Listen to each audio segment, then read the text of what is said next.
Hello people, it's Kobe here, and welcome back to Race Week Warmup, where I walk you through a brief look back at the history of the Grand Prix and the track of the coming weekend, a short report on previous year's outcome and the current situation in the F1 Championship. Finally, a track guide to show you the track. So without further ado, let's get right into it. History. The French Grand Prix is one of the oldest motor races.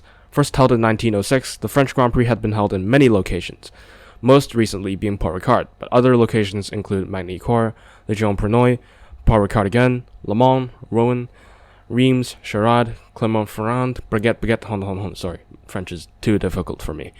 Notable French Grand Prix include the 1981 race, where Alain Prost won first of his 51 wins in Dijon. The 1999 race was also interesting, as Heinz-Harald Frentzen snatched his second win, having suffered from fractured knees just 2 weeks ago at the Canadian Grand Prix. He wasn't the only star of the race though, as the podium was completed by Mika Hakkinen, who came back from 14th on the grid to 2nd, and longtime race leader Rubens Barrichello in 3rd. The first Grand Prix held at Paul Ricard was held back in 1971, when Jackie Stewart won with the Tyrrell 003. Other notable races include the 1990 race, where Leighton House displayed a strong performance at the 1990 Paul Ricard Grand Prix circuit. Originally on the hunt for a 1-2, one of the cars retired and the other finished just behind home hero Prost.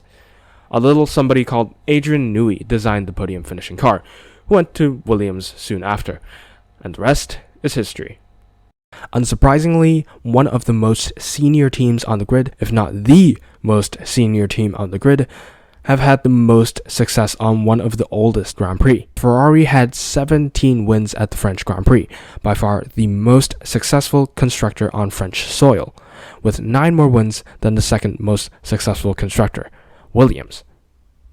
I know, right? As for drivers, Michael Schumacher is the most successful driver at the French Grand Prix, with 2 more wins over Alain Prost. Some probably would remember Schumacher's 2004 race, where in a strategic masterclass, Schumacher pitted 4 times in that race, yet still managed to come up on top. Last visit. The 2019 French Grand Prix has surely left a huge mark among the F1 community, for being one of the most boring Grand Prix. Few remember what actually happened, aside from the mesmerizing black, white, and blue and red eyesores. At least Daniel Ricciardo will remember that well, as his off-track overtake on the final lap caused him to be handed 2 5-second penalties post-race, dropping him outside of the points, despite sort of being on tarmac during the overtake. Isn't the last time we talked about this track limit problem, eh? Unfortunately, the viewers of this race may not remember this moment well, as the race ended in a "Get in there, Lewis!" and another Mercedes 1-2. I guess the TV crew decided it was the utmost importance to show another silver arrow passing the checkered flag first. The podium was completed by 3rd place Charles Leclerc, as Bottas finished more than 18 seconds behind Lewis in 2nd. Quick update on the current championship. After a Well Done Baku, the top of the championship is pretty much samey, as Verstappen was thrown into the shadow realm by a tire failure, and Hamilton leaving brake magic on, causing his front tires to lock up under braking into turn 1. This allowed Perez to maintain his position and win the race. The race also saw Vettel and Gasly on the podium, which helped them shoot up the championship table. With the top 2 out of contention, the points allocation shifted down the field, with Perez 3rd in the championship, holding 69 points, followed by Norris, Leclerc, Bottas, Sainz, Gasly, Vettel, and Ricciardo for the top 10. Fernando Alonso also had an impressive jump to the back of the field, now with 13 points, but still a 13-point gap exists between the top 10 and the bottom 10. Speaking of gaps, despite both not scoring points in Baku, Verstappen and Hamilton are still 36 and 31 points clear of 3rd place Perez in the standings, which really goes to show how great these two drivers are. How different would it have been if Verstappen won and Hamilton maintained 3rd position? One thing's for sure though, the fight is still on and as tight as ever as we head towards France. Lap. Okay, so starting the lap now at Paul Ricard. as we go down to the final part of the final sector. Make sure we get a good, clean, exit-focused approach. But, you know, we locked up here, but it's okay because we managed to gain more than half a second from the previous lap. So now we're getting a nice exit-focused approach here. So now we gain time from the first straight, and then downshift a bit more aggressive here.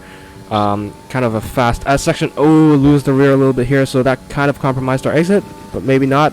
And then make sure we ride both curves to help that little rotation, and then down to second here to just get that extra rotation and go through the corner. So make sure we be careful with the throttle here, a little bit of an adjustment just to comfort the rear. Now we are 5/10 up from our previous lap, down to mid-roll straight, a little bit of a breather here to adjust stuff. And as you can see, Garner Opera is like 2 seconds ahead of us, but it's okay. Brake right in front of the curb, take that curb, a little bit of that inside curb, make sure the exit is straight as possible without invalidating the lap.